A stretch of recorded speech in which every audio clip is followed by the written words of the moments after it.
To convert a Word document to a PDF on a laptop, you can use one of the following methods. Using Microsoft Word, if you have Microsoft Word installed on your laptop, you can use it to convert your Word document to a PDF. To do this, open the document in Word, then go to File greater than Save As and select PDF from the drop-down menu next to Save As type. Using an online converter, there are several websites that allow you to upload a Word document and convert it to a PDF, such as smolpf.com or zamzar.com. Simply upload the Word document to the website and follow the prompts to convert it. Using a PDF printer, some laptops come with a PDF printer pre-installed, which allows you to print a document to a PDF file.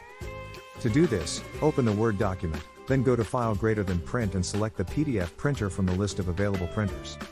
Regardless of which method you choose, the resulting PDF will be a static document that cannot be edited like a Word document. If you need to make changes to the content of the PDF, you will need to use a PDF editor.